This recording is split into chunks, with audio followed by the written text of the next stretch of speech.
Cool. Recording. Sweet. Start letting them in. I went ahead and did.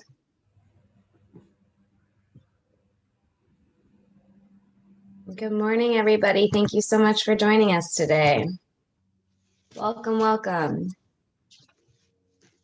So we are going to go ahead and get started to be respectful of everybody's time and just let people join as we go on. But just to introduce myself, my name is Kristen Anderson. I am the branch manager of Ideas for Us. And we're really excited for a conversation about global organizing, network, and bringing up new leaders in this climate movement. And if you aren't familiar with Ideas for Us, I'm going to give a quick introduction for what we do and our background for how we can explain these ideas and how we're bringing them to life. So Ideas for Us is a global environmental nonprofit, and we work to educate, engage, and mobilize the community in environmental solutions. We develop ideas, fund action, and scale solutions that solve the world's global environmental problems with local solutions. And we're able to do this by following a simple model in each of our branches. First, we work to educate the community because that is probably the most important step, because how are you supposed to solve a problem if you don't even know about it? And so we bring in an expert to talk about a subject that aligns with one of the United Nations 17 Sustainable Development Goals. After their presentation, we host a discussion to ask the community, how do we do this in our own community? How do we solve this global problem with a local solution? And then we take those ideas talked about at the Hive and we bring them to life with our team of organizers and scientists. And we just collaborate, put our heads together, and then we mobilize volunteers to implement these solutions with boots on the ground climate action. And I'm going to go ahead and introduce Clayton Ferrara, our executive director. Thank you so much for being here, Clay. You can go ahead and get started. Great. Let me share screen here. All right, everybody. So first of all, thank you all for being here. As was said, I'm Clayton Lewis Ferrara. I'm the Executive Director of Ideas for Us. I'm a biologist. And let me just start by saying Happy Earth Month to everybody. You may be familiar with Earth Day, of course. I think it's the 51st Earth Day. I know we just celebrated 50 years last year. What's really cool is I have a button here. I don't know if you can see it, but it says Save the Earth. This was a button that my mom actually wore in the very first Earth Day 51 years ago. So she marched in New York, in Manhattan, which is where one of the Earth Day celebrations was. So, you know, Earth Day, of course, has grown over the last 51 years. Now it's affectionately called Earth Month by a lot of people who, you know, celebrate the environment and do a lot of environmental work. And of course, the general public as well. So all month Ideas for Us has been taking part in action projects. Even with COVID going on, we're doing our best to remain as safe as possible in doing our action projects outside. But a big piece of this puzzle is also teaching and sharing the more advocacy related part of the environment. Well, today I'm really excited because we're going to be giving a workshop called Organizing for Action. And I think this is very, very important because there are a lot of people, a lot of organizations, a lot of community groups, a lot of governmental groups that want to take action in the community. They want to be effective. They want to mobilize everyday people. But I'll be the first to say that's not easy. And these are some tips that I'm going to share with you to help you be able to organize for action in a more efficient way. So let's get started.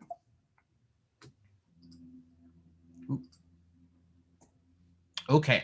So just a little bit about myself for those of you who are maybe meeting me for the first time or seeing me for the first time or are maybe just finding Ideas for Us for the first time as well. I joined the club Ideas. At that time, it stood for Intellectual Decisions on Environmental Awareness Solutions, began at the University of Central Florida, and just fell in love with a group of amazing young people that I could lend my talents to. I had a lot of nonprofit experience then and wanted to come in and do what I could to help probably in the same situation as many of you. You come upon an organization, it aligns with your values, and you want to jump in with both feet. So I helped to co-found the nonprofit Ideas for Us, and I've been really fortunate to have led expeditions into places like Liberia, Ghana, Nepal, Rwanda, and Romania on behalf of Ideas, doing all different types of Ideas work. Many of our team members have been places like Uganda, Democratic Republic of the Congo, and Kenya, and it's just an honor to serve as a connector, especially in this community, to bring people from diverse backgrounds together, to engage them on these environmental issues and empower them so that they're able to take action in their communities. Real quick, I just wanted to say, we often think of global NGOs, non-governmental organizations, big nonprofits, as something that may be formed 100 years ago, with a bag full of money, and how could just a few people sitting around at a table create something, that could do those same type of real lofty goals and big ideas. Well, I'm happy to say, like I mentioned a moment ago, we started in a dorm room in 2008. So it's been a really wonderful and special journey for us as we've grown. And this span here just shares a little bit about some of our highlights, our work with Department of Energy very early on in getting dorms to compete for energy savings against one another, our awards from the White House for community organizing on campus. At one time, we had Ideas branches across the whole country, from Yale all the way to UCLA. And then we began creating a multitude of wonderful projects, the Hive and Fleet Farming, our Solutions Fund that many of you here today have received grants from. So it's a real amazing thing to see how so many people have added their little drip to the sandcastle to be able to accomplish a lot of these wonderful things. Cool. And Kristen, if you would just mind muting everybody's microphones, if you can, please. We're just getting a little bit of background noise. Also, our branches, Ideas for Us has done action projects in 30 different countries around the world, but we have some strongholds. So I wanted to just give a shout out to Democratic Republic of the Congo, Ghana, Guinea, Kenya, Liberia, Nepal, Romania, Rwanda, Uganda, and of course, United States, Florida, where our headquarters are located. But at this time, this is kind of our global footprint where we're doing a lot of action on the ground. We're having routine meetings, and many of you are part of that today. So know that when you're a part of Ideas for Us, you are part of this global community, right? And that's very important because there are people in the towns and villages and communities across the world that are facing many of the same problems that you are around sustainability. Energy, water, food waste, and ecology is something that the issues that are posed in those areas are very ubiquitous across the world. We have so many shared problems. Why not share solutions as well? And that is why we formed back in 2008. That's why we're still here doing extraordinary stuff in 2021. And certainly will be for the rest of this decade of action that's referred to between 2020 and 2030. So let's get started. Enough of the background. Let's jump into the meat of what is most important in this presentation, and that is me sharing some tips to organize for action to you. So I'd like to say, when you dream big, you start small, and you scale smart, amazing things are possible. We had a big goal of saving the planet, but we knew that we needed to start small and to build the foundation of our organization first, and then scale, not fast, but smart. That's very, very important to keep in mind. We've now been taking action for 13 years. We've raised millions of dollars and we've impacted thousands, probably even hundreds of thousands when you look at the entire footprint of our organization. But if I could name 3 things that have been so key to Ideas for Us being successful, it's these 3 things: our ability to manage our volunteers, our ability to fundraise, and our ability to collect metrics and learn from our mistakes and the projects that we've accomplished. These 3 things, no matter whether you're 2 or 3 people, sitting around and thinking about starting an organization, whether you're part of an existing organization out there doing work and maybe mobilizing for Earth Month, these three things and the focus that you can gain around them will really change the game for you. And I believe we would have a lot less organizations sunsetting or people becoming frustrated about not getting enough traction in the action that they're trying to accomplish. So very, very important, volunteers, fundraising, and metrics collection. So let's start with volunteers, right? They're really the lifeblood of the organization, right? Volunteers are so extraordinarily important for a nonprofit and for an organization to function. Really, it's your volunteers that you're getting out of bed and working for every single day. Because without the volunteers, nothing is possible. They can be difficult to retain and motivate. That's very true. So you have to put yourself into the shoes of what the mindset, right? Of what do your volunteers need? Are they volunteering because maybe they're looking for employment? Maybe they're looking for finding, additional work, and they see this as a pathway to doing that. Maybe your volunteers are volunteering because they see this as a very integral part of their education, right? And that can be very, very important as well. So you want to really focus in on why they're there in the first place and make sure that you're giving them more of those opportunities and being very clear.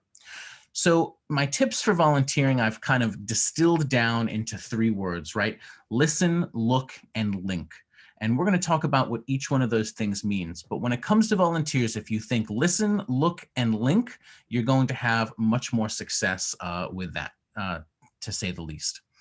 So let's get started on those details. Okay, first up is, of course, listen, right? So if you're listening, you're basically looking at communities are the best experts on the problems that they face. So you want to go out into the community and talk to people. Don't assume that because you have the education, or maybe you are an academic, maybe you're in a position in the government and you're having to come up with different kinds of sustainable agenda for people or action projects that are going to make an impact in the community. Understand that no one knows better about how these problems affect day-to-day life than the people in the community. And you're never going to know that unless you go out there and talk to them. So when I'm in new communities, I always spend time at markets and schools, in public meeting places and other recreation areas to listen what people are saying about the community. What are some of the problems that they're facing? And essentially you want to share these experiences that you've had with your volunteers and get feedback. Hear if the volunteers are facing many of the same challenges in the community.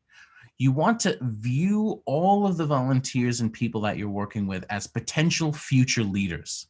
That's very important. They're not there to freely do this work for you, and that's their only role. You as the organization or as the organizer are there to provide a very, very valuable piece of the puzzle to them in giving them a hand up in being able to become future leaders. So always remember that. You also want to maintain professional expectations, right? You want to have people show up on time. You want them to, respect the job that's being done and put in a day's hard work and not view it as something that's unimportant or lackadaisical or, not as transformative for the community as it could be. So you want to definitely hold those expectations for yourself, but also for others. That's very important. And then, of course, you want to encourage conversation and listen to difficult perspectives. You're going to learn things that you may not know from listening in the community.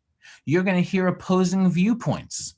And in fact, if you're not putting yourself in a situation where you're hearing things from people in the community that maybe you disagree with, or parts of the problem that you're not familiar with, then there's some more reconnaissance that needs to happen. Listening is very, very important to understand the full picture of what's going on, and that's key for managing volunteers and showing them that you care.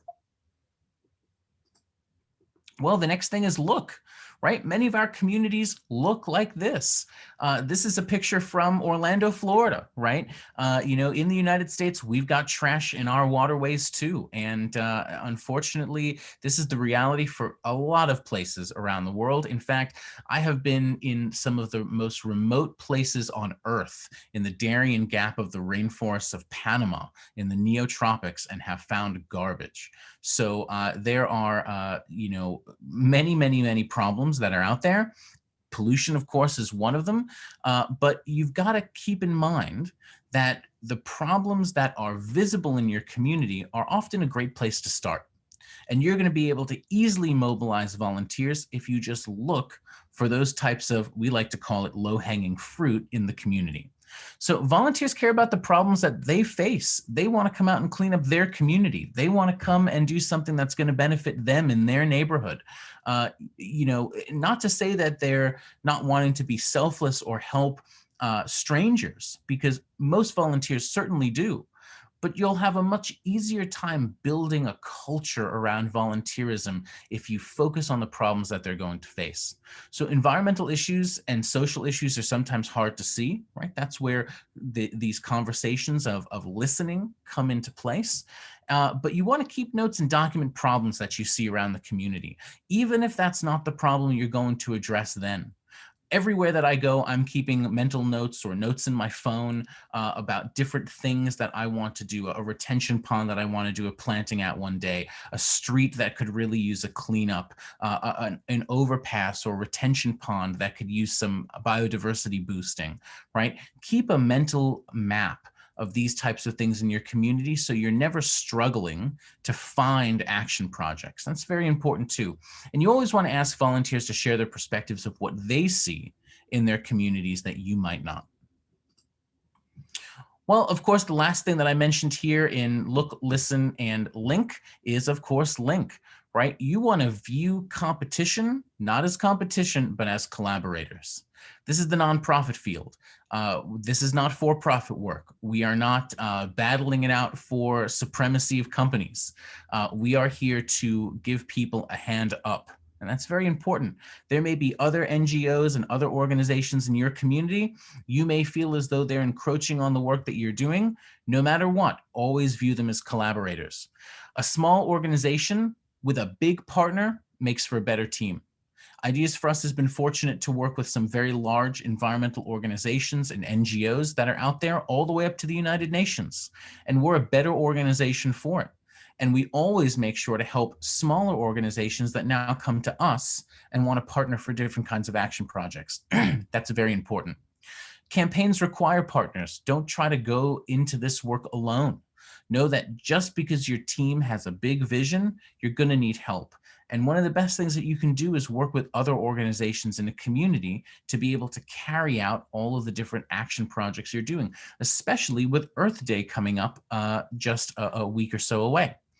So always support those fighting for what you are, right? That's very important. If you see other people in the community who are speaking out about causes that matter to you and they're saying things that resonate with you, make sure to support them, even if that means just thanking them for speaking up and talking about this work. I'll tell you, this is hard for some of my friends in politics. They'll see people who are maybe running against them or of an opposing political party, but they'll both be talking about doing good in the community.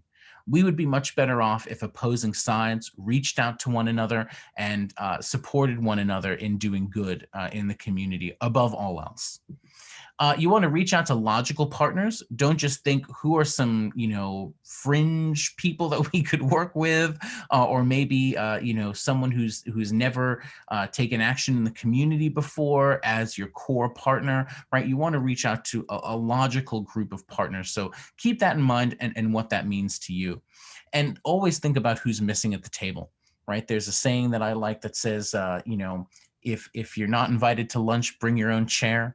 Right? So you always want to make sure that you're making space for people to have a conversation and a seat at the table, even if they're not necessarily invited at first. So always expand your horizons and be very inclusive of people, regardless of their differences in opinions or whatnot. Mutualism, of course. Mutualism is one of the 5 values of Ideas for Us, and it has really been since the beginning. I remember when we determined our values, sitting down and having conversations about them, mutualism was one that we knew for sure. Because mutualism is actually a form of, well, biomimicry, and how systems thinking and, structures for companies and businesses and organizations can mimic different lifestyles of organisms in biology. And in biology, we of course have the aspect of mutualism, right, where species will be able to depend on one another for survival. So very important, do that with your partners as well. And build bridges, share calendars or announcements, newsletters, social media, and in volunteer meetings. So basically what that means is you want to share upcoming events, different types of things that are happening in the community with your partners, with your audience too. Right? There's a lot of things going on in communities. We would all be better off if we help to lift each other up in those types of things, for sure. All right, next is a big one. As I like to say, you got to have an income to have an outcome. And fundraising is very important. This is a place that a lot of organizations slip a little bit because it's challenging. It can be scary. It's the difference between your project happening and not, or your staff or your rent being paid and not. So it's a big deal in the nonprofit world. And these are some tips that I'm hoping can help you to be more successful in fundraising efforts. So for fundraising, as I had for volunteers, I've kind of distilled some tips down into these 3 words, right? Why, how, and celebrate. And we'll talk about that now. So fundraising makes the magic happen. It's the most important thing that you can do in advancing a lot of this humanitarian and sustainability work. It takes a team to fundraise. You're only so effective as one person. It takes a team to build a culture and a noise around the good work that you're doing that can be attractants to other funders that are out in the community and want to see even more good work happening. So it's very important. Individuals are often the most important. In the United States, for nonprofits, individuals donate more money than foundations and corporations combined. So many organizations are funded by hundreds of individual donors, as opposed to just a few corporations or a few foundations. That's actually the industry norm. Now, it's a little different in other countries where a culture of volunteering and making donations is a little bit different.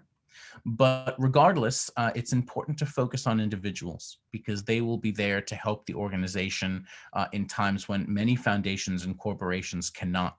And I'll tell you, we certainly experienced that in all of our work that we're doing for COVID, through COVID, and as we're looking at rebounding from COVID and helping our community further with many of our action projects. It's really key because so many corporations and so many foundations have had to lessen or suspend giving that individuals have been an important piece of this puzzle. So if you want to fundraise better, remember why, how, and celebrate. So let's take a look at what each one of those mean.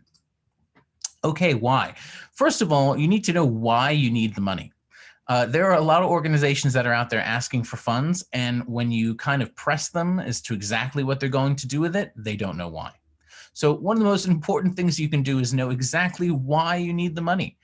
That may mean putting together a budget. That may also mean the big picture of the why. You want to understand that the cause is bigger than you are, right? Ego is a dangerous thing in the nonprofit world. It's really about uplifting and elevating people who are in your team, whether they're volunteers or their staff. And very often, even as the leader in an organization, it's important to kind of get out of your own way and elevate others and elevate the people that you're helping especially. You want to focus on how money can be used as a tool to help. The money isn't the end goal. The money is just a tool, right? If you're looking to beautify your neighborhood, maybe you're going to get some paint and, paint some buildings, and make them look much nicer than they already do. Maybe get some graffiti off of them, or they've just been weathered and need kind of a cleanup, right? The money is a path to get to those resources that you need to beautify the community. So keep that in mind. Money is not the end goal. It's just a tool to help. And if you think about it that way and you talk about it that way, you're going to be much more successful. Know what will happen if you don't get the funding needed for an action project or campaign. Have a conversation with your team about that and share that with people when you're talking about fundraising. What will happen if you don't get the money? X amount of people won't have gardens. X amount of fish farms won't be built. X amount of vertical gardens won't happen. X amount of trash won't be cleaned up from the community. Know the consequences if your project doesn't happen, and share those with people that you're talking about the project with, because it can make a big difference creating that image in their mind of how they can then be a piece of the puzzle to solve the problem and to help you find the funding. You want to know the big why, even if the project is very small. So going and doing a beach cleanup here at a beach in Florida or anywhere around the world is not going to make a tremendous impact in the global pollution and trash problem that we're facing, especially around the oceans. But it matters for that beach. It matters for those volunteers. It matters for the animals that live on that beach. And that one little beach can be an example of what could happen globally. And that's very, very important. So you always want to know the big why, no matter how small the project. And of course, know who's going to be benefiting from the fundraising. If your team is going to get paid from that, share that.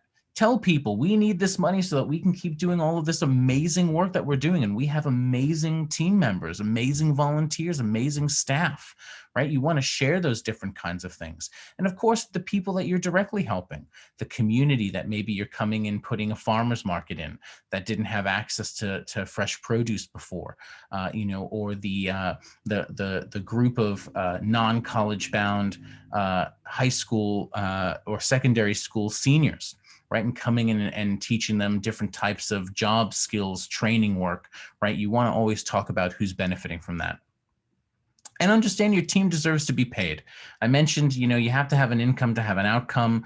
And, so many people, undervalue their team and the work that's being done. I think it just comes from the fact that many people in the nonprofit world are modest. People don't have that modesty in the for-profit world. They're trying to get literally as much money as humanly possible. So, take a step up and always advocate that your team, gets what they are rightfully deserving. And what you do today matters, right? Discuss how success now builds a big difference in the future, right? So really ponder these whys, start with that, and use them as a way to be able to make your fundraising more effective. Of course, there's then the how, right? And that's something that you really need to understand too. It's not just about getting the money. There's nothing worse than finding funding, getting it, and then thinking, okay, now what do we do, right? You want to build a budget. You want to provide multiple options if you're allowed, right? Sometimes grants and foundations, you can, if they say, hey, we'll give you $25,000 to do this, ask them if you can provide multiple options and then let them choose. Maybe send them 3 different projects that could cost $25,000, and they'll be able to choose the one that they like the most and see what a dynamic organization or leaders you are. That can be very important too. You want to use partnerships to make budgets go further, right? Part of mutualism can be teaming up with multiple organizations and sharing some of the money that you're fundraising between them so that they can do their own special area of expertise. That can be very important. And most of all, don't reinvent the wheel.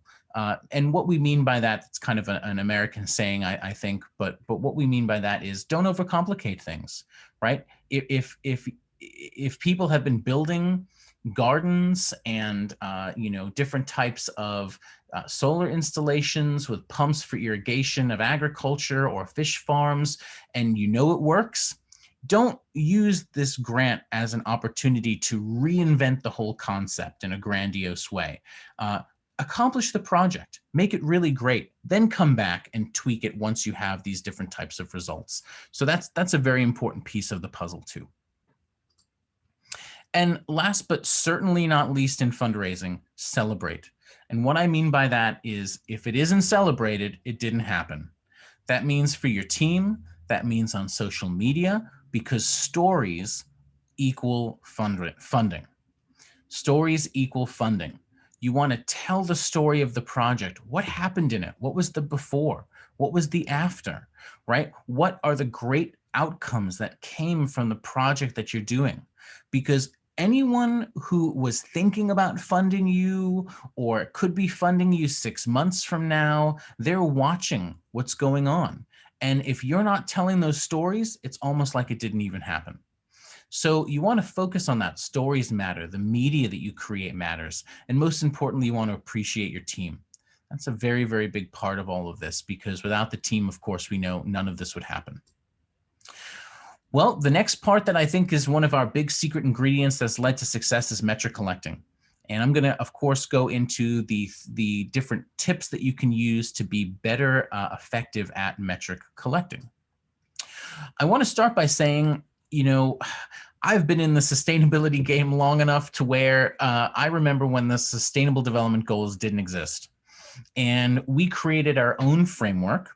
I still remember the day sitting around and working on doing that, where we created energy, water, food, waste, and ecology, and as our pillars of sustainability. And in doing so, these 5 focus areas became the way that we explained what we did to the general public, because sustainability was such a big thing. Well, fast forward, we did that in 2011. Fast forward to 2015, and you have the Sustainable Development Goals.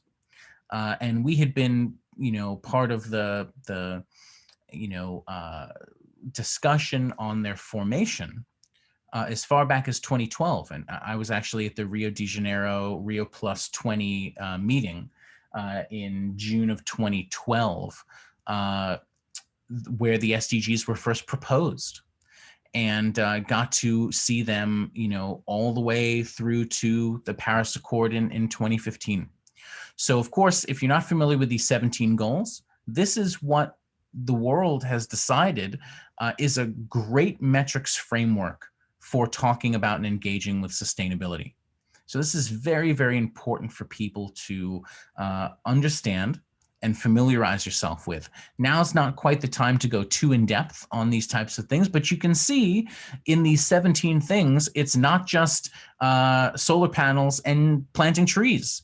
It's things like gender equality and quality education and reducing inequalities and building responsible consumption and production for work in manufacturing and the production of goods. So sustainability encapsulates all these things. And within these 17 goals, there's targets, there's indicators, and you can use this as a great framework for metric collecting so that you don't have to do it on your own in coming up with your own criteria. However, I will say that the SDGs aren't perfect. There's a lot more that you can look at. So I invite you to use this as kind of a template to use, but then also expand on for what's right in your community. That can be very, very important.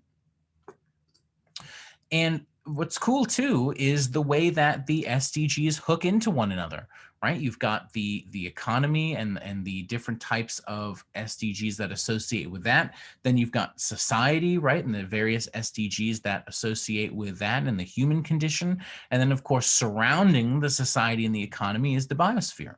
Right? So when we think about our sustainable development goals in this particular way, it can be very clear to see how we can go from the 17 goals, right, to seeing this kind of interlocking social, economic, and environmental aspects.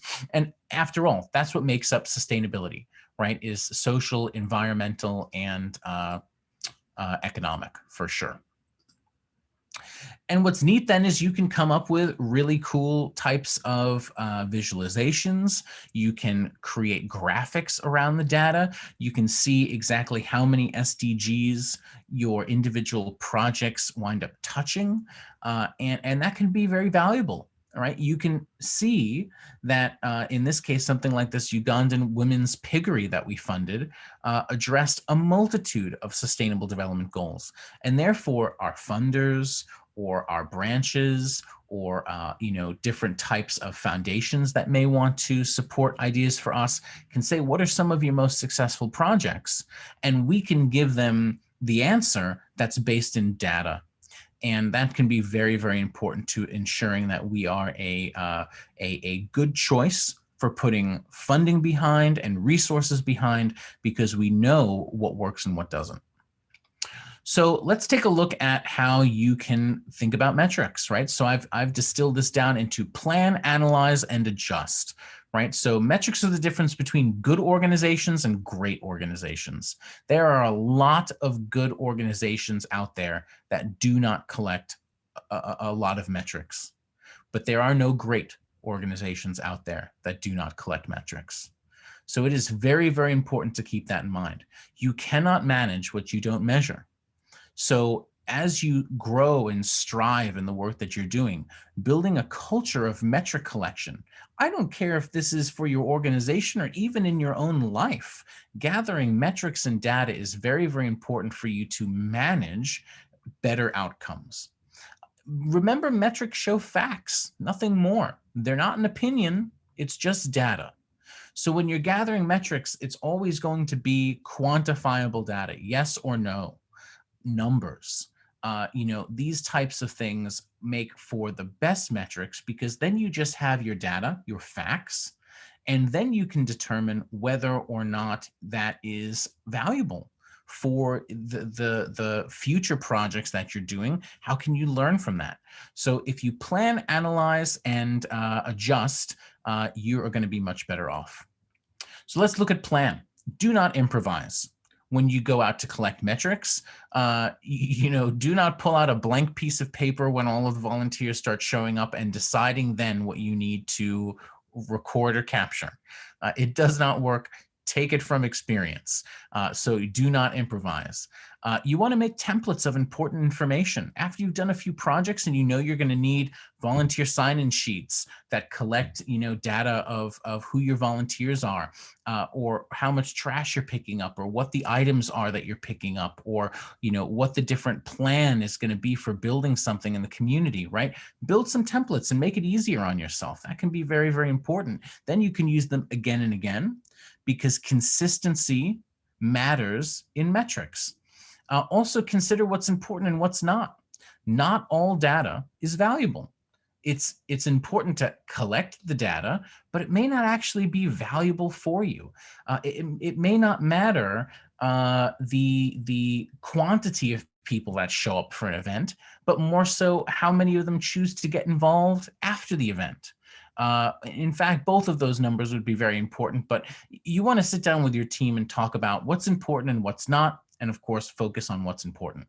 You want to discuss top metrics to collect with the team before the action project occurs. Sit down with your team and say, listen, guys or gals, what is the most important data that we can get from this project that can inform us for future projects? So have that conversation with your team and be clear about what it is that you want to collect from that. That can be very, very important for your planning.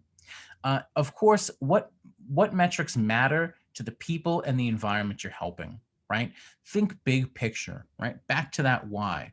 What are the real metrics that matter? How do you affect quality of life, not just of the individual, but quality of life of the environment as well? You want to look at both of them and think, okay, what is the main goal that we're trying to achieve? What are the types of things that we need to know to be able to achieve that goal more effectively? So think about those things, plan them, make your templates, don't improvise, have these meetings before the project occurs. You're going to be much more successful in the long run that way. Of course, analyze, tremendously important. We want to, really keep a good level of understanding of why things happen in our projects, right? You don't want to wait more than a week before you review the impacts of what has gone on. You want to discuss the outcomes with your team. You want to know what went right and what went wrong. You want to learn from your mistakes. And of course, most importantly, you want to back up your data in metrics and build a database. So if you have metrics that are on pieces of paper, take pictures of them, store those pictures somewhere, build a spreadsheet, put that data into it, and make sure that it's backed up. And slowly over time, build a larger and larger and larger database of metrics. That's very, very important. You don't want your metrics to just exist on clipboards and scraps of paper, thrown about the office. You want to have a centralized place to put these kinds of things to be able to analyze. And then last but not least, adjust, right? You want to repeat your most successful projects often. Keep your successful projects, and they become successful, more and more successful through practice. So don't be shy just because we've done another garden planting, another cleanup, another tree planting. Keep doing these things to learn and become better and better and better at them, so that you become the best in the business in those kinds of impact. Very important. You want to compare outcomes to other partners, compare outcomes with other volunteers, see who is a real leader in the organization, right? Most of the impact that the organization has will be done by sometimes as small as 20%. Of the team. So you want to see what's working and really put resources behind those individuals and that perspective for sure.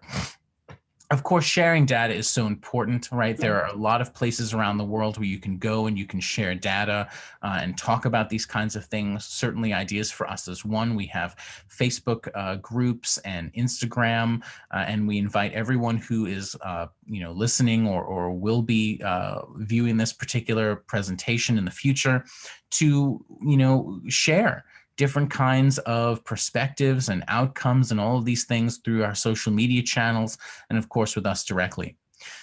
Very often people become obsessed with greatness or obsessed with excellence, and I think that that's wonderful, but you would be surprised what kind of a positive change you can create if you focus on just becoming better 10% every single time.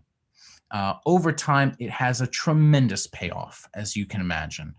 So don't think, okay, we did an event, we planted 50 trees. Now at event 2, we've got to plant 500. And then at event 3, we're going to plant 5,000. And we're going to do it with even less cash and less volunteers.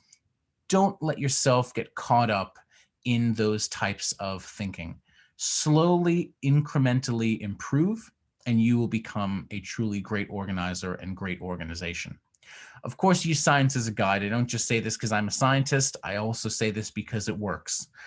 You want to use science as a guide for how you organize your organization. You want to read up on how to organize. You want to read up on the science behind what you're trying to do. I read papers constantly about the best way to capture carbon, the best way to achieve tree plantings, all of the positive outcomes from trash cleanups, and of course, what works in the nonprofit sector and what doesn't, and how are organizations able to succeed and to achieve great things. And then, of course, patience, passion, and persistence matters. So my best friend and president of our board, Chris Castro, often says passion, and persistence is why he is where he is and who he is. And I'd say I would certainly agree with him. To say the least, the patience means you understand that you need time to grow things that are worth growing.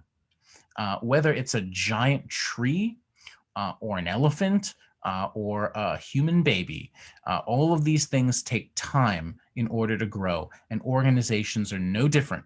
So remember that. These things take time. Passion, of course, nothing can replace that. That's what keeps you trying and pushing and loving the work that you're doing. and brings joy to all of the different actions that you're doing. And that's very, very important. And then, of course, persistence. We are a tough organization here at Ideas for Us. We have a lot of grit, and that's a very, very important part of what helps push us forward. So, of course, persistence, not giving up, even if something doesn't go right the first time or the first 10 times.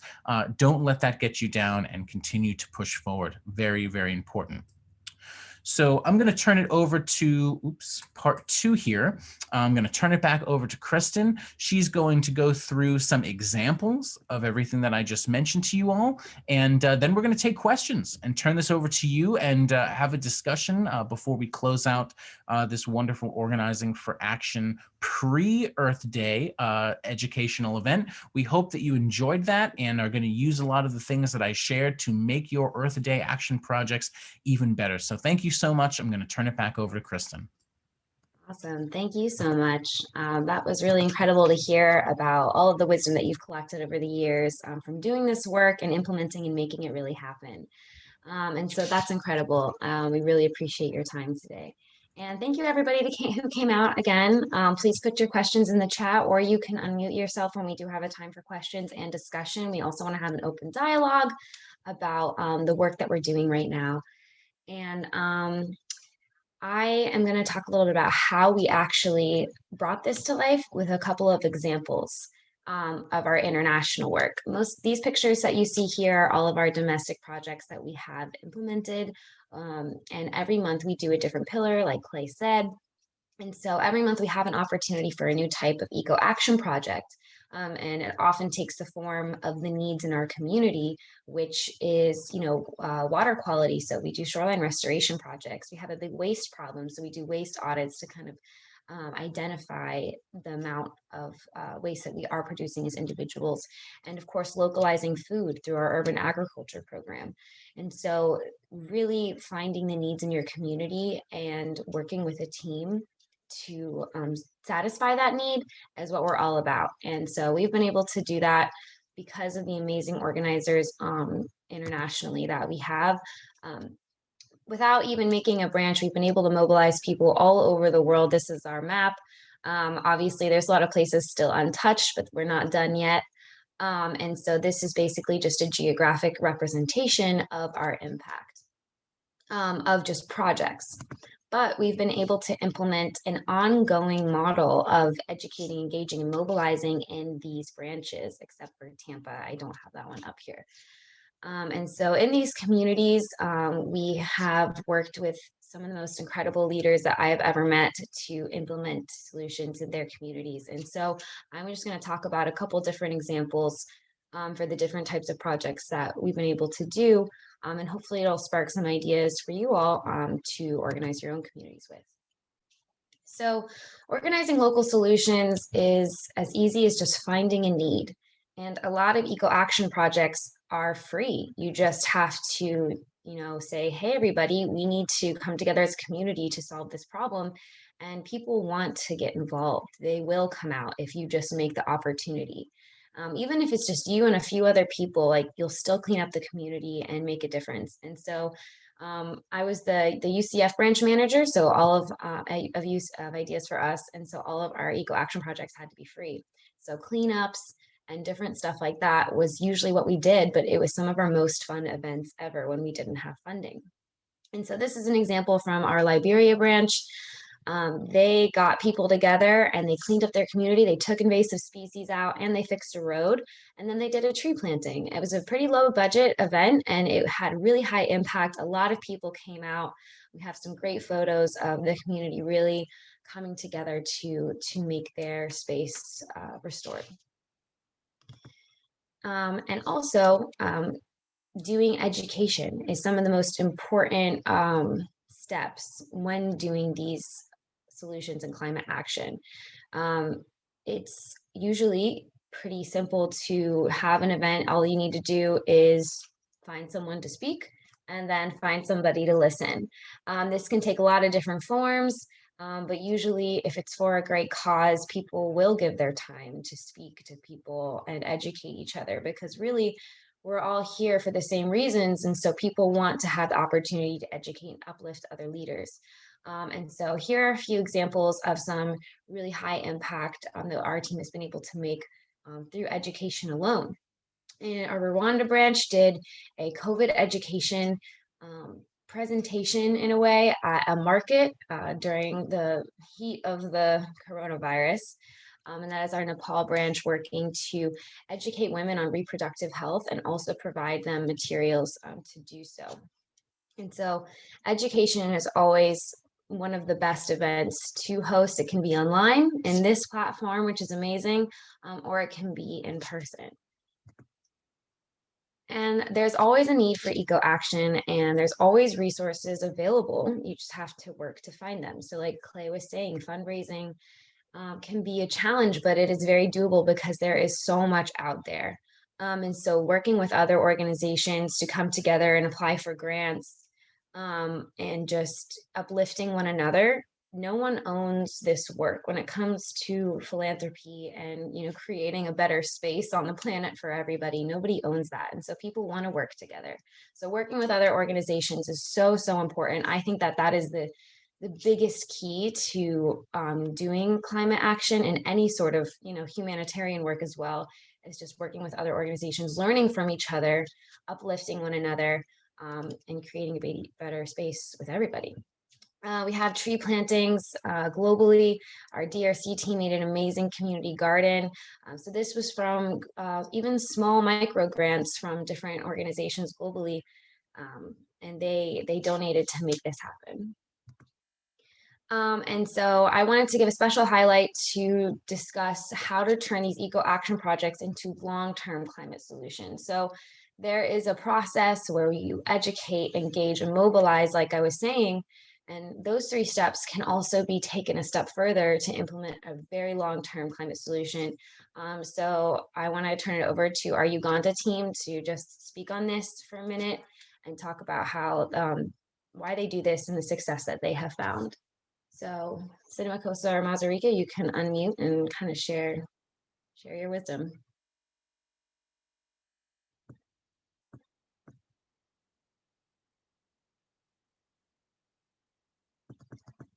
If not, that's okay too. You can talk about it in the discussion portion. But now we have a live Q&A and discussion. So you all are welcome to go ahead and unmute yourself, ask a question, discuss a prompt, or you can put it in the chat and I can read it.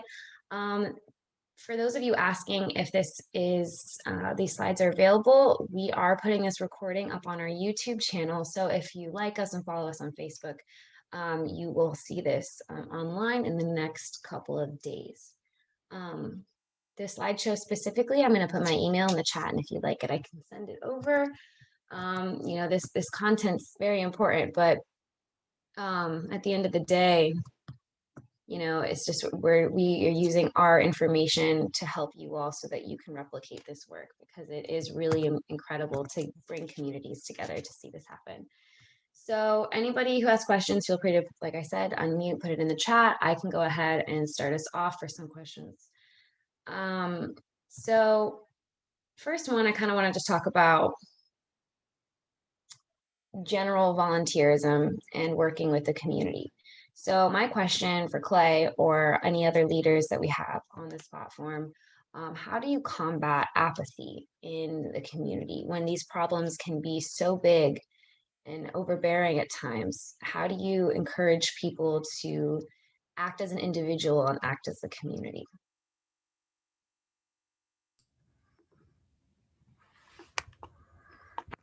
Sure, I'm happy to take that. So, for those of you who don't know, apathy is probably one of the most impactful emotions that people feel, but it can kind of be summed up as thinking, what's the point of all of this? What's the point of going out and doing this trash cleanup on this one beach if so many countries are just dumping their waste into the ocean, right? Or how can I make a difference? I'm just one person, and look at all of these global problems. Well, apathy comes from the fact that we're a global society and we're very aware of the problems that we face globally. But the solution to apathy, I really feel, is localism. And when you focus on your community, your your own uh, your own street, your own neighborhood, your own home, and you look for solutions in sustainability or in making the lives of the people just there better, and then begin to slowly branch out, if you choose to do so, changes lives. And we see those individual lives that are changed. Building a garden for someone who may be struggling with not having enough food, and being able to provide the food for them, or going in and planting just a small forest on a hillside that was clear cut for cattle grazing, really does make a difference. And you slowly see insects returning and plant life returning and birds returning and this kind of blossoming of nature again. And you realize that the impact that you've made really did make a difference. But most people don't know that because they've never seen it before. So if you focus on localism in a community and you talk about the change that can happen right there in that community, that those people will see every single day when they leave their home, leave their village, that has a really big impact. And they start to then see that, well, maybe the idea of doing this all over the place isn't so crazy because we've been able to create a local change. And I think that that really is the heart of the think global, act local concept, right? You want to think global about these problems, but you want to act locally on them. I wish we could act global, all at once with the snap of a finger, but it doesn't work that way. So we've got to use localism as a way to slowly build momentum. And if we focus on localism across the earth, we're going to have a global change. Awesome. Thank you so much.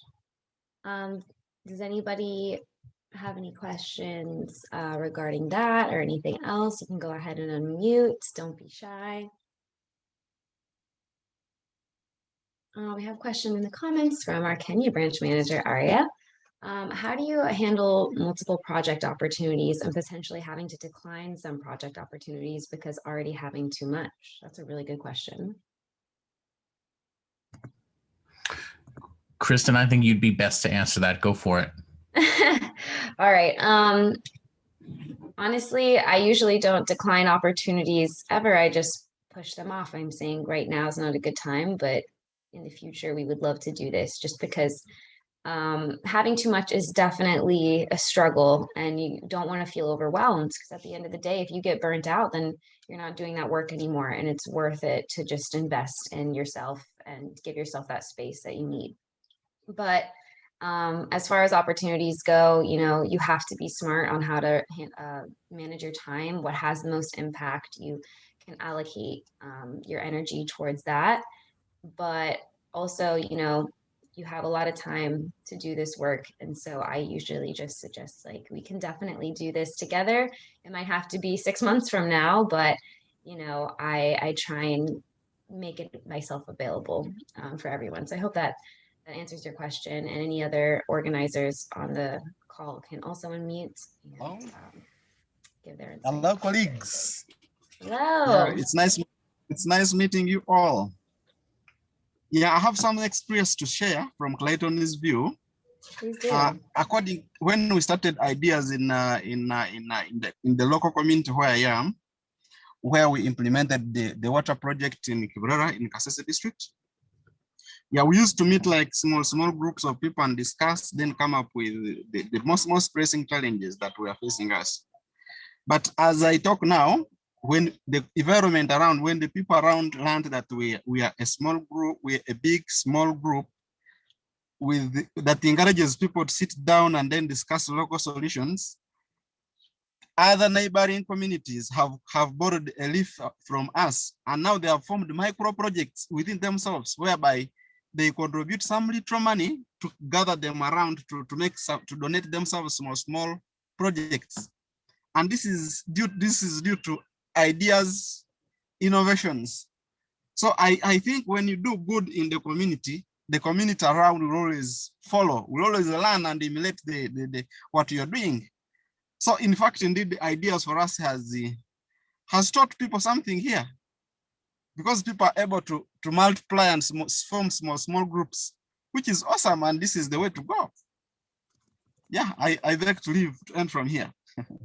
Absolutely. Thank you so much. That's Okay. wonderful. I It's, just want to add something real quick to the question that was posed before about, saying, no to opportunities. That is okay. However, I love what Kristen said in saying yes, but not right now, and pushing the opportunity down a little farther. It's important to understand that we should be as honest as possible to our funders. If we're too busy and there's too much action going on and we have funders that are, making projects possible, at that particular time, tell the funder that. They're often very pleased and excited to hear that other people are stepping up and giving money to the organization or resources or access to conferences or whatever it may be. I've never heard of a funder saying, oh, you've got too many people funding you, we're going to go give our money to somebody else. That usually doesn't happen. What does happen is the funder will say, you don't have enough people funding you, we're going to go give our money to somebody else. So don't be fearful that just because you are successful in the work that you're doing, that's going to be a deterrent to getting resources if you tell people.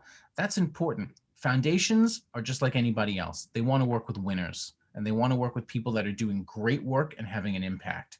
So always share that you are doing great work and having an impact if that's the case. Absolutely. Thank you. And also thank you, Mazurika. It's so important to remember that, your work does inspire people. And, someone sees you being an individual picking up trash on the beach, they'll say thank you and probably join. But seeing a group, it's like, well, I can do that. I can make that happen in my community. So that's really important. Thank you for adding that. I see a hand raised. Carolyn, do you have a question? Yes, I do. Thank you very much. This has been a great presentation. Really appreciate it. I will have your contact information, so that's great. What I want to find out is the challenge, and you did talk about it to some degree with the apathy aspect. People are very concerned with just making it through one day to the other day. And so that's, the aspect of talking about environmentality, sustainability, and getting them involved in that is important. But some people see it as this is an issue that's later down the line. It's not as important as how do I eat today? How do I get through, my sick relatives or whatever living environment, especially with COVID, with job loss, etc., or downsizing. How do I get through today? So how do we make this the why? Like, this is why this is important to you, to be able to mobilize people better so that they can understand that what you do today impacts you tomorrow. Thank you. Absolutely. Thank you so much. Well, real quick before I give it over to you, Clay, I think that, the people that do have a lot of pressing issues in their life, you can't judge them for not thinking about this kind of stuff. But what I try and do is just help people understand that this is not a faraway problem and that this is a problem for today. And your neighbors might be experiencing it more than you are. And, that this issue is not 10 years, 50 years down the line. There's farming crisis, food crisis, water crisis all right now. And it's just that people don't understand. They don't know. And so educating the community is how I combat that, because once they understand and they're like, okay, I do need to do something about this, you're right. But I'll pass it over to you, Clay. Yeah, extraordinarily well said. And thank you. My favorite thing about sustainability is that it helps me to dream about a better future. And this isn't just a future for countries or for the planet, but for individuals. And ultimately, I think the misuse and abuse of our natural resources and the short-term thinking that's the root cause of all of this the answer to it is sustainability. So I think about the amount of jobs that can be created for people that pay a living wage. I think about the fact that so many health disparities, cancers, terrible types of diseases that have even been genetically transferable to children from affected mothers that have come from dangerous pesticides and endocrine disrupting chemicals. I think about the fact that when a simple e-pass electronic toll system was installed near a low-income minority neighborhood, the miscarriages and early births reduced 17% just because cars weren't slowing down to go to a traditional toll booth and releasing their different kinds of toxic chemicals into the air. So sustainability is an extraordinary path to social justice, equity, equality, and many of the humanitarian root causes of why people are suffering in communities today. And for us at Ideas for Us, we believe sustainability is encapsulated entirely by an economic, social, and environmental solution. So when you educate people and you begin to unpack these types of things, people who are in positions to help others have to implement sustainability into everything that they're doing, because it will bring more options for the table for them to help their constituents. I really believe that that is a big key to advancing sustainability, especially over the next 30 years, which the UN's called the Decade of Action, to where if we don't get it together by 2030, we're facing a tremendous collapse that we don't need to talk about right now. But I would be more than happy to help anyone understand, if they're already in a position to help others, how can they bring more of a culture of sustainability and the solutions from sustainability? We're an environmental action organization. Solutions are what we care about. It's not just talking about these problems in communities. There's a lot of voices that are doing that already. But what comes of this innovation? Right? What is the jewel at the end of all of this work, right? And how do we then take those, study them, and then transplant them across other communities? So I really appreciate your question, because studies have shown, Gallup poll just put out a study that stated that they essentially they did a study that showed that Americans have kind of deprioritized the environment during COVID, right? Because most people look at the environment like they look at art, right? As a luxury. And people will find that if you don't have art or the environment, what are we all fighting for anyway? So thank you for the question. Yes, thank you so much. And also thank you, Aria, for adding that to the chat. Everyone should read that. Good wisdom. Dixoni, do you have a question? Go ahead and unmute. Or you can put it in the chat. Hello. Hello. Yes, I'm happy to connect with you. I would like to share my thanks and recognition to Aria, who I was in contact with her before, working with me this unique opportunity. Actually, the Mr. Khan has just presented well. It was a great presentation. I have learned a lot of things that I could use while planning my youth rate initiative, mainly on the role of using volunteers, fundraising, and collecting metrics. Also, I would like to give my thanks to all Ideas for Us team for doing good job. Actually, it's just more innovative, and it seems to be sustainability, because a lot of projects that are being implemented by others, when you come to evaluate whether they're sustainable or not sustainable, you identify that are not sustainable due to losing the concept of collecting metrics and so on.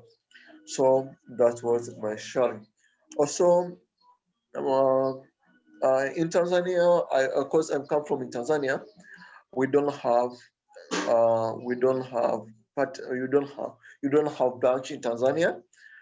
Specifically, I would like to invite you in future coming days to think opening the branch in Tanzania, so as you can serve the people in Tanzania, because there is more vulnerable groups. They need more support on what you're doing. Um, Last but not least, I would like to ask you that are you collaborating with local or grassroots NGOs or initiatives in the country that we don't have branches? Because I own a branch, so I own an organization known as Advancing Youth Opportunities Initiative that is committed to support the private youth to see that they can sustain, grow, and learn their own social enterprises or being self-employed. So there were key areas on inclusive education, livelihood and employment, also to advocate on sustainable development goals in order to meet 2030 agenda. You can see the number of things that have been highlighted. Actually, in my organization, we are lacking those credibility. Many of the issues on fundraising, collective metrics. So I could like to ask you to support us while working at the partner, so as you can support us in this area on how to mobilize the local resources, also learning fundraising in such a. So congregation, that was my views and my thoughts. Thank you. Thank you Wow. so much. Sorry. I was just gonna say thank you so much for your kind words and also for what you're doing in your community. That's so important.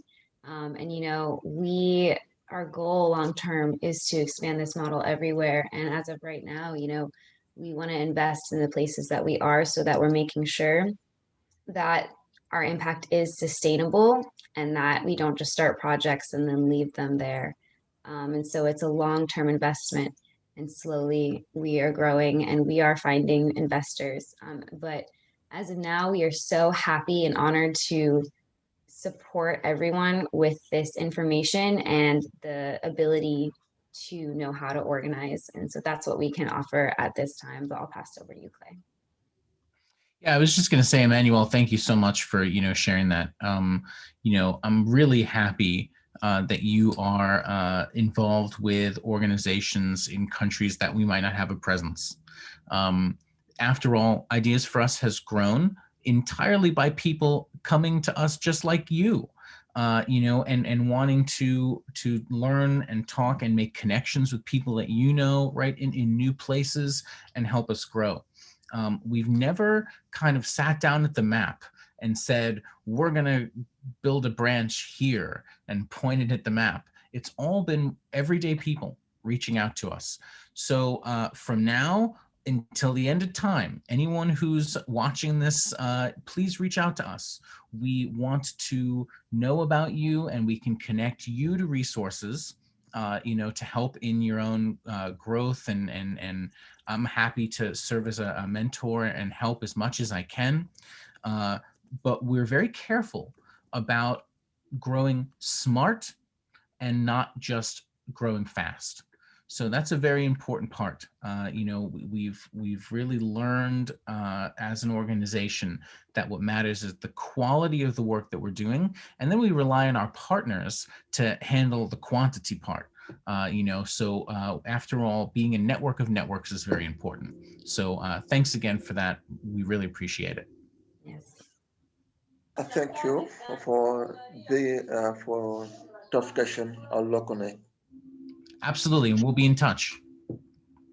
I Yes. also see that Kristen put her email in the chat. So if you want to reach out, please do so there, and we can address some questions and things in more detail for sure. We're trying to give short answers to get in more questions, so keep them coming. Yes, absolutely. If anybody has a question, feel free to unmute now. Or Yes, if so Christine, I want to first thank Clayton and you, Christine, for the wonderful presentation. I want to also echo the words of Clayton, giving a Ugandan experience. First of all, I want really to say yes, volunteers. We are here as ideas because of volunteerism. And of course, we are being able to keep our volunteers moving and progressing because of the closeness, the touch. You can only keep volunteers motivated if you keep close touch with them. The empathy that Clayton talked of, that's the only way, because volunteers, we are not giving them money, but you see them joining us and moving forward with action projects. The only trick, the only miracle, what we only do is keeping in close touch with our volunteers so that there is no big gap between us and them. Then, of course, mutualism. You know, Clay, mutualism, I think, was made in Africa. According to our culture, according to our setting, we depend on each other. So we have been able to really to use this mutualism as ideas for Uganda to keep the movement running. We depend on each other. You cannot really sustainably live alone. So with this, we have been able to keep moving, making sure we utilize the opportunity around us. The organizations with the money, there are those influential people in our communities. We look out to them, work with them, sit down with them, and of course, see how to move together. Then, of course, we do not come from out there to propose solutions to the communities. We sit down and guide them to identify their own problems and come up with the relevant solutions. This is the only way you will have sustainable projects, not coming out from there, you come with your theory and start telling people this is what to do. No, you have to facilitate the community to identify their problems and come up with solutions. And that's what we are doing. Using a platform of Hive, all the projects you see being reported from Uganda, all of these are being initiated from Hive. We can mobilize people, they identify their problems, then come up with sustainable solutions. And I think we are where we are because of this, the uniqueness of what you are doing, and mostly the Hive model is what is really making us reach where we have reached. So thank you so much, Clay and Kristen. And I think with this, we are going to really move far, and ideas will be a topic everywhere in Africa and Uganda in particular. Thank you so much. Thank you so much for your wisdom, Cinema Costa. You guys have been doing such an amazing job, and I'm so excited to share your story with people. Every time you guys tell me about another amazing event that you do, I just get so inspired to do something similar. So even the work that you're doing in Uganda, I'm like, I want to replicate that here. And that's what it's all about. You know, we all have our own innovative ideas and we can share it. And the wisdom with the volunteers is really important. Just making your volunteers feel valuable and heard is essential. And that can also be challenging to keep people motivated, but the relationships that you build with them and making them feel like what we're doing is important is really huge. So thank you so much for that. Does anybody else have any questions or comments, wisdom to share? Anything else? Real quick, something that I'm curious about that I'd like to ask Clay, you know, in regards to fundraising and also partnerships, what are your thoughts on international versus domestic? Yeah, of course. I mean, that's a great question. I'll answer that in a couple different ways. I think it's very important to build a circle of support from those around you first. But if you don't know the way forward, if you don't know the solution yet, and you only know the problem, looking internationally can help because you can learn best practices, right? So very early on, ideas for us as we began to evolve from the club to the nonprofit. Some of our big partners were international. And, we of course continued building our foundation of local partners, but it was amazing how many international partners and international perspectives we took on. And it's important to use that as a big value add. We became better doing projects in Central Florida because of our experience and the wisdom and the perspective that we learned from our international friends, branches, and organizations we look up to, right? One of the big perks of us being a United Nations ECOSOC special consultative status holding NGO is that when we're on the global stage, most of these things are meetings. So we're at all of these meetings and we're talking with other organizations about what works. And we're then able to use that as a way forward in enhancing what we're doing domestically, right? Because even though we're a global organization, we still think very locally, right? It's about our leaders on the ground in Uganda, for instance, that they're thinking locally. Right, so we're helping them, in doing that, whether it's through resources or through education, and however we can. So you've got to balance the two, but of course, very important to grow locally first. I believe you want to surround yourself with those who can help you that are, geographically around you. Awesome. Thank you so much. So I think we'll kind of give a space for some closing thoughts and statements. So if anybody Yeah, has Clay, I have another question. I have a question. Yeah, go for it. Yeah, thank you. Yeah, thank you for listening and everyone participating. Since I've had the discussion, which is awesome. Clayton, thank you so much, and Christine for generating all this. I have a question. It is all about, so suppose someone is a new chapter is from another country and wants to formulate a branch. Is there a need for that person to register in that country? Is there a need for that person to register the chapter in their country, or you have an international model? Yeah, that's a great question. I think that, it all depends on the capacity, right?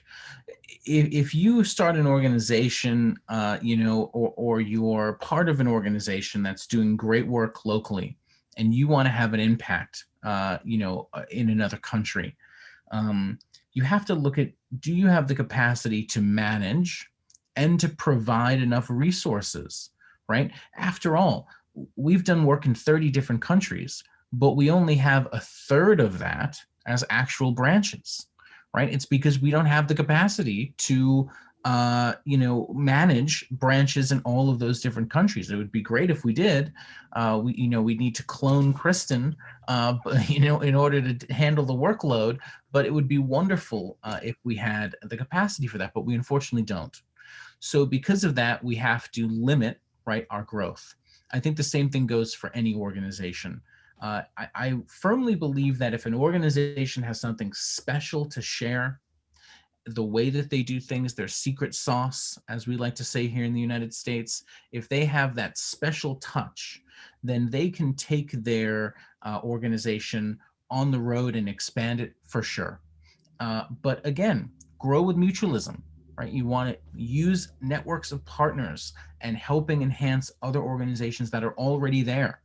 Because I'll tell you, sometimes existing organizations in a community are hostile to new organizations suddenly showing up in their community, and they're not too happy about it. So if they see you as a collaborator and not a competitor, right, as one of my tips from before, that can help to make organizing much, much easier. So that's an important thing to consider. I think the answer to your question really comes down to what's the capacity of the organization. Yeah, taken. Yeah, great answer, Clay. Thank you. Any other closing thoughts, questions from anybody? Hi, I've got a quick question for you, Clay. With what you said in mind, what are maybe some ways that you might encourage engaging with existing and established organizations from a collaborative perspective? Yeah, of course. So, I really make a habit of attending meetings, going to their stuff. You want to work with Sierra Club, go to their meetings. You want to, meet some commissioners, go to a town hall. Really put yourself out there. It's easier than ever before because a lot of it is online. We're definitely going to be returning to some normalcy, certainly by 2022, of more in-person things. But there is a time commitment that comes from this. People prioritize and care about the people that are, at the forefront of their mind. So you have to think about how you can make yourself relevant to being in the proximity of someone. Right. I often say that, the success that people have really is dependent on the proximity, right, of where they are to where the action's happening and how they're contributing in a positive way and seen as a resource or a value. Then that's really how you build, leadership in a particular field, sustainability or otherwise. So, building the relationships, seeing these things as long-term, for sure. And of course, when you sit down with organizations and you meet them, don't just talk about your problems, hopes, dreams, and aspirations as the organization.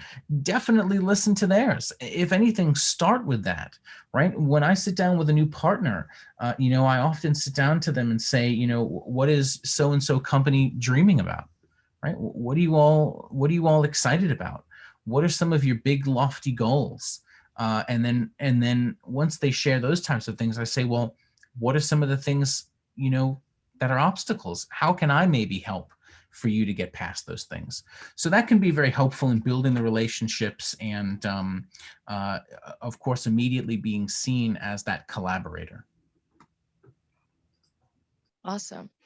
And then, so I was kind of like learning a little bit about the politics locally, especially for like environmental causes and some of these environmental organizations, just seeing how the successful ones are fundraising successfully. And basically I find out that like when they go and have a seat at the table, basically they bring gifts. Seems to be like an easy way for them to kind of make friends and establish these partnerships. Do you have anything to say about that? Well, I wish I went to more meetings where people brought me gifts. That must be nice. But I will say that, you've got to understand the culture, right? If the culture and what is expected is that, I would consider going with the grain instead of just against it at first, especially if you're trying to build a relationship that's going to be transactional. People sometimes are scared of working with rule breakers. I particularly like working with rule breakers, but that's just me. But most foundations, most government entities, most companies, they have an image. They have a PR, public relations aspect to consider and think about. They don't want to take on high risk. So going with the flow can be very important. Now, sometimes it's just, these are straight up cultural norms that could be happening. It's very customary after having a meeting with people who are business or partners from China to send flowers afterwards. This signifies the blooming, healthy, wonderful relationship moving forward. And that's seen as a cultural norm for a lot of business deals and partnerships and things like that. It's a very considerate demonstration of respect, right? So those are the kinds of things that I'll do if I'm working with partners from those types of places, right? So you want to, I've been plenty of places in Africa where I've gotten cola nuts, in different kinds of events. And certainly, my friends from Africa understand, the importance of those types of things in different cultural settings. So I would say investigate the reason why. If people are just trying to butter up some foundation with a fruit basket, consider, do you really want to work with that kind of foundation, or is this something this poor foundation is having imposed on them? you want to do a little investigation before you make your decision. Yeah, I hear it's typically wine. Well, these are smart foundations then. So is there like I mean, it almost can maybe be seen as bribery, wouldn't you say? Yes, for sure. So, it's interesting. If I think about what's the perspective of if a nonprofit was doing this with a donor, right? And sometimes, a donor in giving a gift on their tax receipt will state that they received no goods or services in return for this particular donation. And if they did, then they have to put the equivalent cost of that good or service, and that's deducted from the donation portion that they can claim on their taxes. Right, so there is some legality aspects to these kinds of things too when it comes from the nonprofit to the donor. So, and vice versa, the donor to the nonprofit. So, certainly investigate these kinds of things. It sounds like it's just a nice gesture from what you've given as far as the limited information goes, but I would be wary. There's certainly a difference between a nice gesture, which is great. Gifts are wonderful. It's great to celebrate our partners and be kind to them. But if the money for the wine is coming from dollars that were collected through donations, we would never do something like that. Right. Yeah, and also I'd like to quickly add that the best way to initiate a partnership in my mind is just have a meeting and say, hey, let's share each other's stuff on social media. Or, hey, would you like to co-host this event with us? Every event I host, I try and have a co-host, even if they didn't contribute funding. It's just good to have multiple people backing projects, and that's the best way that I have found to facilitate new relationships and keep old ones. It's like, hey, would you guys like to join us? You can take credit too. Like, this is all of our work. So that's just my tidbit. But I think we're going to go ahead and close out. If anybody wants to put their information in the chat so that we can continue this conversation, collaborate with one another. If you have an organization, please shout it out in the chat right now. Link your website. I'd love to collaborate with you. I'd love for the different organizations possibly in this conversation to also collaborate with you. This is supposed to be a space for all of us to work together and create this change together. Yeah. And so thank you everyone that has shared their wisdom, who've asked questions. I've really enjoyed learning from you and learning with you from Clay. Clay, thank you so much for your words of wisdom and for really giving us the tools for this work. Absolutely. It takes a village, and we're very honored to have this building, growing global village. So thank you all. It's an honor, and happy Earth Month, everybody. You still have time to organize your action project for Earth Day or the week of Earth Day or after Earth Day or really whenever you want. So I hope you can use these different tips as a way to make your organizing for action even more effective. On behalf of Ideas for Us, thank you so much. Thanks, everybody. Go ahead and put everything in the chat. I love what's going on here. I'm already copy and pasting it into my notes. Yeah. And Christine. yes. Is it okay? There's some other question that I would like to impose to Mr. Clayton. Yeah, we can do one more question. Okay. I mean, Mr. Clayton. For you always, my friend, you're VIP. You got it. Clayton, you talked about very many issues. One of them, you said when you make a project, you have to celebrate it. Yes. We have done a couple of projects here and we have not been celebrating. So what does it mean? What do you mean by celebration? Does it mean making a party? Yes. Taking pictures? Yes. Eating food? What is it? Yes, all of it. All of it. All of it. All of it. You've got to celebrate the good thing that's happened. You want your volunteers to feel great. You want them to feel as though they did something awesome. And you want to make them feel awesome in front of their friends. So it's really key to celebrate. Have a party, bring people out, put some donations together for some food, have a cookout. Here in the United States, we order a bunch of pizzas, right? Do whatever you can to celebrate the success and make people feel special. After all, that's what it's all about. We want to build new friendships, we want to have a good time, and we want to do the best thing possible for the planet. Please do it sustainably, not a bunch of single-use plastic and plastic bottles and things like that. If you have to use single-use anything, always use aluminum because it is highly recyclable. Same thing with glass. So keep those things in mind and have a good sustainable celebration. Yes, and it's Earth Day soon, so it's time to celebrate now more than ever. So go celebrate with your groups, go celebrate the planet, and we'll still be here doing this work. So thank you So all. Clay, I have an additional question to the same. All right, If my friends, go for it. If celebrating a project is very key, is there a donor who can fund this item in the budget, celebrating a project at the end?